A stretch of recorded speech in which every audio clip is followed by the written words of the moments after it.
Bismillahirrahmanirrahim. Assalamualaikum warahmatullahi wabarakatuh.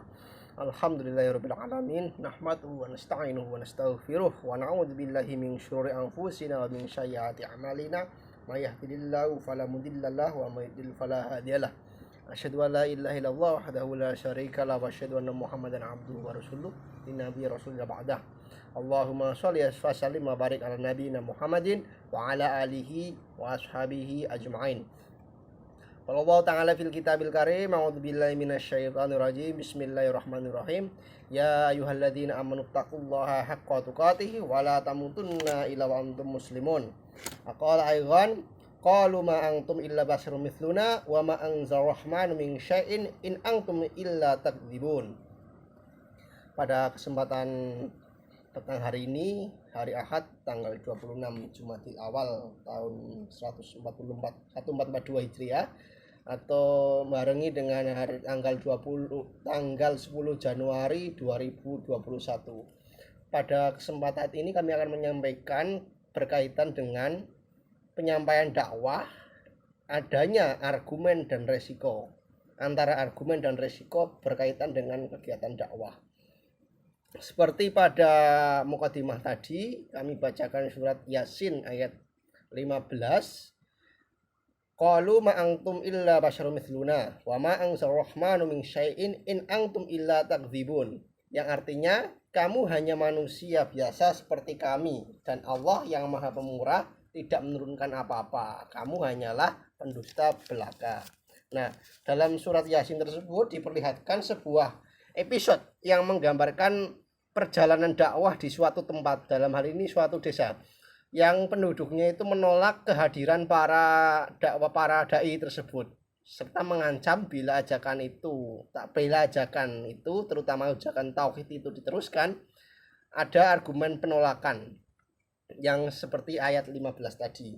Nah, sambutan yang kurang bersahabat itu tidak semerta-merta membuat para dai tersebut mundur. Mereka tetap berupaya meyakinkan penduduk bahwasanya di surat Yasin ayat 16 sampai 17 yang artinya, Tuhan kami menyaksikan bahwa sesungguhnya kami adalah utusan-utusannya kepada kamu, dan kewajiban kami hanyalah menyampaikan perintah Allah dengan jelas.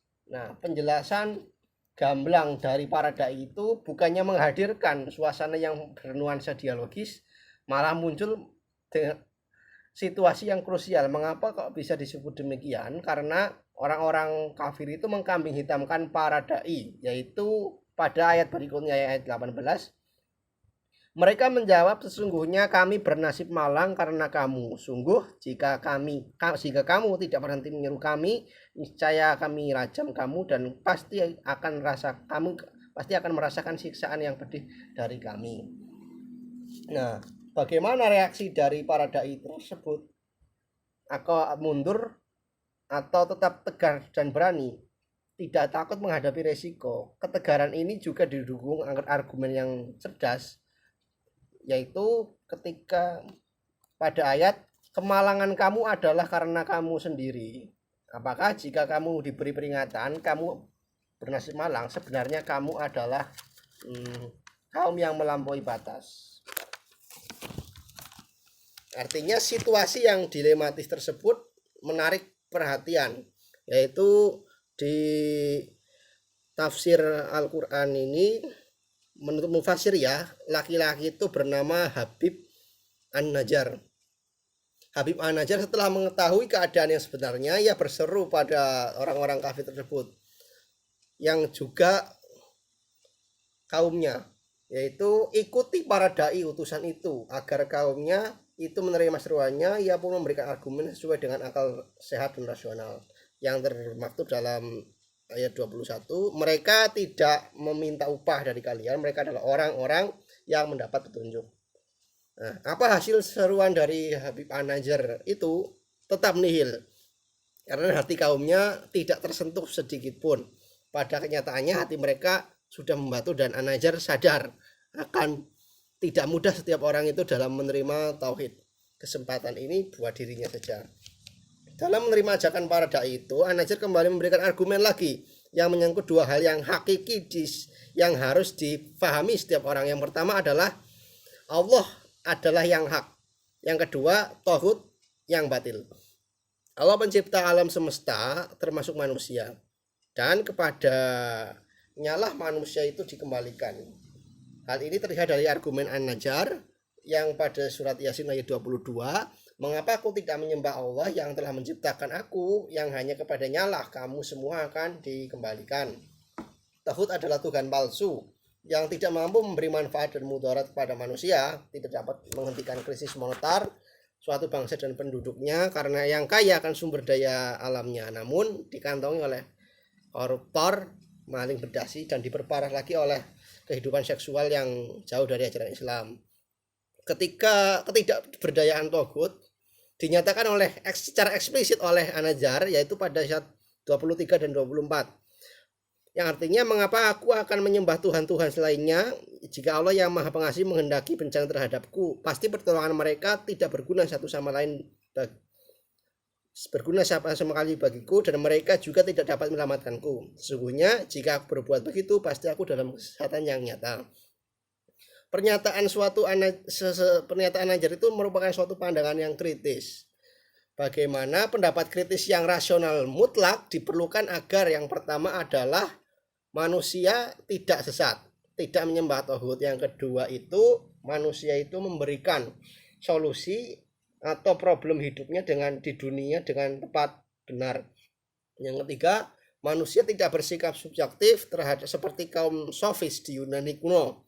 Yang keempat, manusia dapat berlaku adil termasuk pada dirinya sendiri. Yang kelima, meyakini adanya akhirat tidak ada relevansinya. Meyakini dengan adanya akhirat, karena kalau tidak ada akhirat tidak ada relevansinya berbicara tentang nilai baik buruk, benar salah, berbuat jahat atau berbuat baik. Yang keenam, manusia menyadari sendiri sebagai makhluk, dan karena ada Al-Khaliq yang memberikan pedoman hidup kepada makhluknya. Buat apa? Agar sukses di dunia dan di akhirat kita ditempatkan di surganya Allah Subhanahu wa taala. Amin ya rabbal alamin.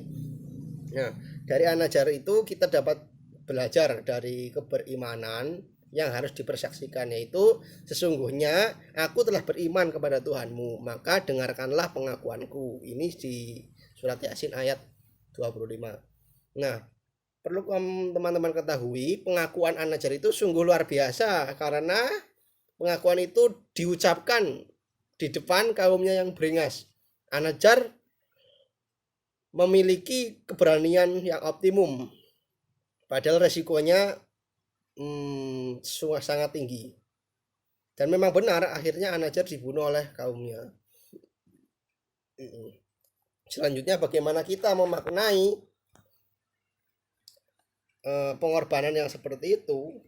Makna itu adalah bahwasanya An-Najjar adalah sebuah simbol dari para syahid dan martir yang berani menerima dan membela kebenaran tauhid. Tantangan terhadap tauhid tidak pernah surut, apalagi berhenti, karena memang keberanian harus diupayakan agar tumbuh memungkinkan dalam diri setiap muslim. Melalui apa? Sholat, puasa, sama penyembelihan kurban kalau pada saat ini ya. Untuk selanjutnya yaitu kebersatuan umat Islam itu tidak langsung cukup, tapi ada syarat lain, yaitu umat Islam yang bersatu memiliki keunggulan di kehidupan di semua sektor, baik ekonomi, politik, militer, iptek, dan sebagainya. Karena itulah semua sifat-sifat buruk harus dibuang jauh. Jangan malas, jangan curang, jangan egois, jangan dengki, pendendam, dan sebagainya. Akhirnya kita dapat mengetahui bahwasanya agama Islam adalah yang rasional, yang benar, logis, diperlukan keberanian, kecerdasan, dan kebersamaan. Dakwah itu menuntut kepiawaian dan berani mengambil resiko yang terburuk sekalipun. Wallahu a'lam bishawab. Terima kasih atas perhatiannya. Mohon maaf apabila terdapat kekurangan. Nasrun minallahi wa fathun qarib wa basyiril mu'minin. Assalamualaikum warahmatullahi wabarakatuh.